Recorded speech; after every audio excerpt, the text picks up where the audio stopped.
Welcome to Starbucks. तो अब तक हमने सीज़न 1 ख़त्म कर लिया था, जिसमें हमें पता लगता है कि शाओयुआन यान ही चिंग से अलग होना चाहता था और वो उसे ड्रिंक देता है। तो आगे की कहानी शुरू करते हैं।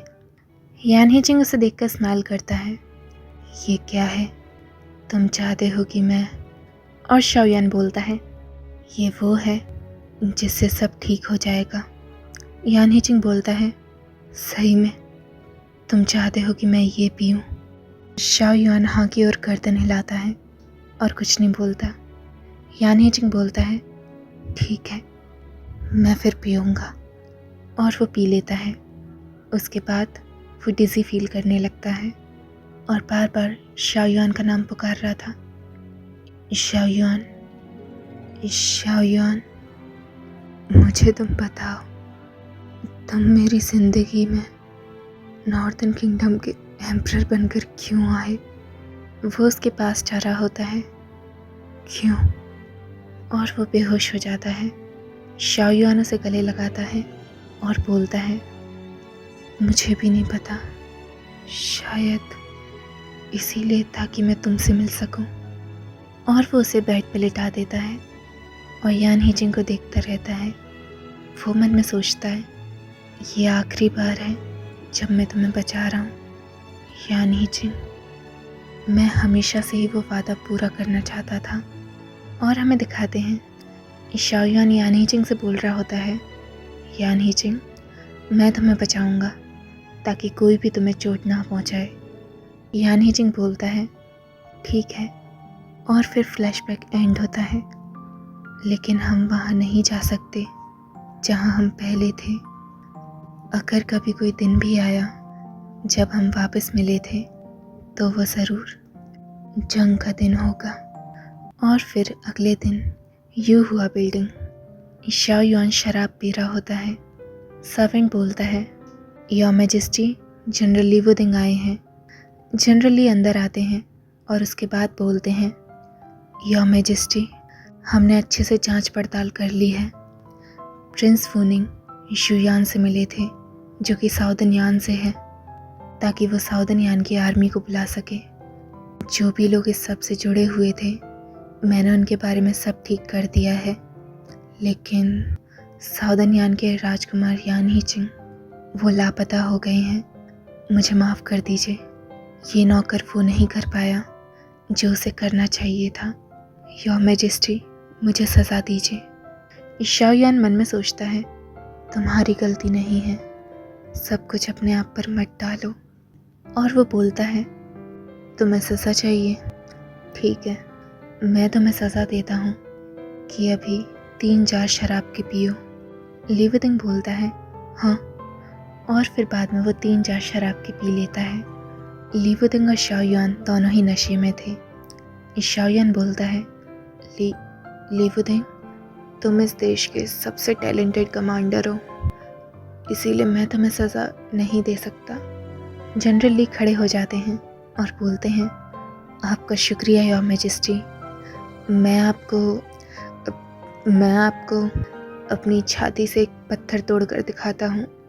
शाओयुआन थोड़ा होश में आता है और बोलता है, नहीं। और वो मन में सोचता है, इसकी पीने की शक्ति तो मेरे से भी बुरी है।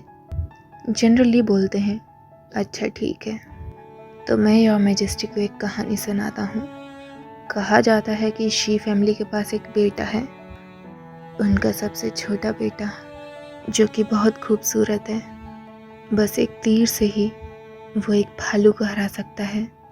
वो बहुत होशियार है, बहुत जल्दी वो सब सीख गया और अब तो वो इतना अच्छा हो गया है कि मेरा भी मुकाबला कर लेता है। और जनरल ली ब्लश करने लगते हैं। चुनगुई मुझसे कहता है योर मैजेस्टी कि वो नॉर्थन किंगडम की मदद करना चाहता है ताकि पूरी दुनिया पर कब्जा नॉर्थन किंगडम का हो। और चुनगुई ना, और वो ऐसे ही चुनगुई ये चुनगुई वो, और वो बोलता रहता है। और शाओयुआन ये सब सुनता भी है, जिससे उसे अजीब तो लग रहा था, पर वो खुश था। जनरल ली बोलते हैं, चुनगुई, अगली बार हम दोनों चलेंगे साथ में। और शाओयुआन स्माइल करके मन में सोचता है, किसने सोचा था कि इस नॉवल के दो दुश्मन बाद में इतने करीब आ जाएंगे। अगर इनकी तरह मैं और यान हीजिंग भी। और फिर वो अपनी ही सोच पे हंसता है। मैं भी ना, मैंने उसे पहले ही भेज दिया है, तो क्यों मैं बार बार उसके बारे में सोच रहा हूँ। और वो खड़ा हो जाता है और बोलता है, साउदर्न यान इसी दिशा में होगा। और वो उस दिशा की तरफ अपना कप रखता है और बोलता है, यान हीजिंग, मैं दुआ करता हूँ कि तुम खुश रहो। वहीं फिर साउदर्न यान की ओर एक घुड़सवार आता है और चिल्लाता है, मैं राजकुमार यान को लाया हूँ। अंकल एकदम से बाहर आते हैं और बोलते हैं, किंगेर। और फिर वो यान हीजिंग की ओर देखते हैं। ये सब कैसे हुआ? वो घुड़सवार बोलता है, जनरल शू, जब तक हम पता कर पाते तब तक वो इंसान जो प्रिंस यान को यहाँ लाया था वो भाग चुका था। राजकुमार यान सांसें भी नहीं ले रहे। और हमारा चैप्टर एंड होता है। फिर नेक्स्ट चैप्टर डॉक्टर यान हीजिंग को देखते हैं और बोलते हैं, राजकुमार यान के हाथ और पैर गर्म हैं, लेकिन वो सांस नहीं ले रहे। उनको ज़रूर नॉर्दर्न किंगडम ने ड्रग दिए हैं। अंकल बोलते हैं, तो हमें क्या करना चाहिए जिससे ये होश में आ जाए?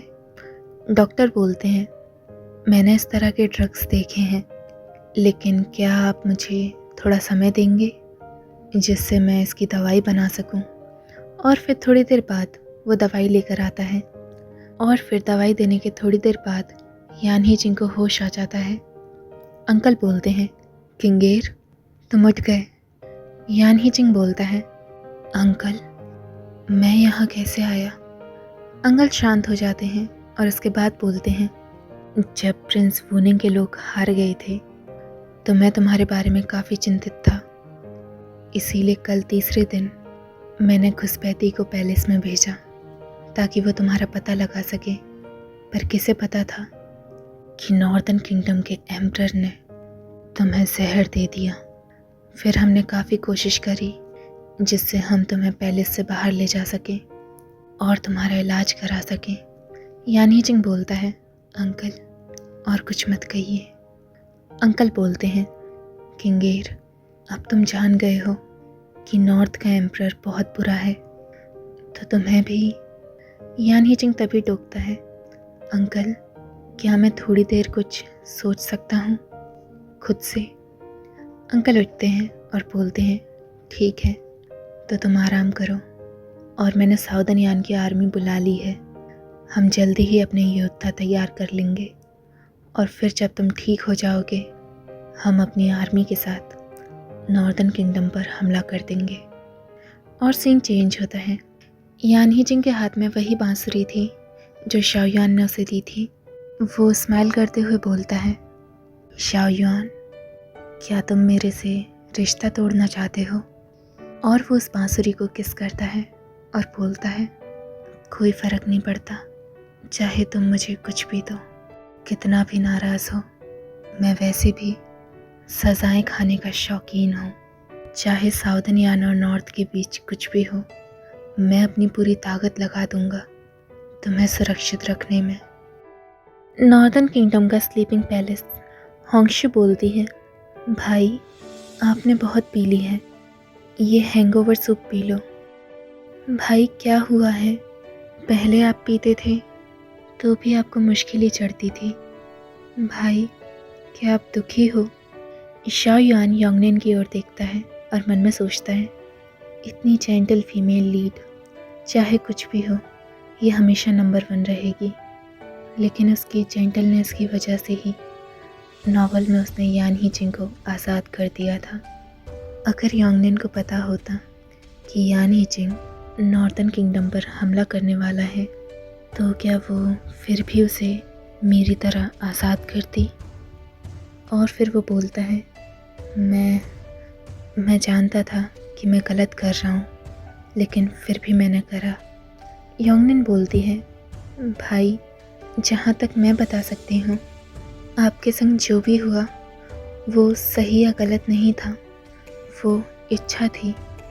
आपके पास दो इच्छाएं थीं और आपने वो राह चुनी जो काफ़ी मुश्किल थी आपके लिए भी और जो आप कर रहे हो उस चीज़ के लिए भी।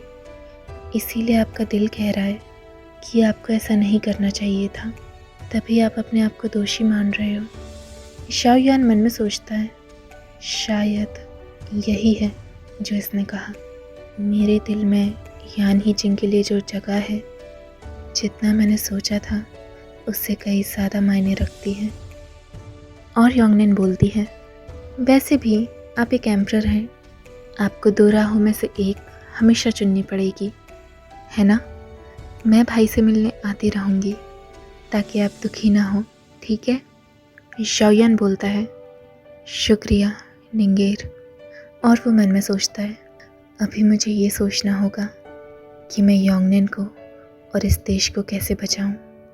उसके बाद 5वें महीने में आसमां में बारिश की एक बूंद नहीं आई थी। इसी वजह से लोग भूखे मर रहे थे, क्योंकि एम्परर अपने लोगों को भूखा नहीं देखना चाहते थे, तो वो रॉयल गोदाम खुलवा देते हैं ताकि इस आपदा से सब बच पाएं। और ऐसा ही हुआ, सब लोगों को भुखमरी से छुटकारा मिला। उसके बाद चिनजेंग पैलेस में शाओयान कुछ लिख रहा होता है और वो मन में सोचता है, पहले सूखा पड़ा, उसके बाद बारबरियन पर कब्जा। ऐसा कुछ नॉवल में तो नहीं हुआ था। नॉर्थ आए दिन ये सब झेलता जा रहा है। क्या भगवान भी यही चाहते हैं कि नॉर्थन किंगडम हार जाए? तभी फिर बाद में जनरल ली अंदर आते हैं। सर्वेंट बोलता है, जनरल ली आ रहे हैं योर मैजेस्टी। जनरल ली सीधा आके बोलते हैं, योर मैजेस्टी मेरे पास एक खबर है। शाओयान बोलता है, क्या? लिवुदिंग बोलता है, योर मैजेस्टी साउदर्न यान की सेना हमारे किंगडम की ओर आ रही है। और हमारा चैप्टर एंड होता है। आगे जानने के लिए देखते रहिए स्टोरी बग्स।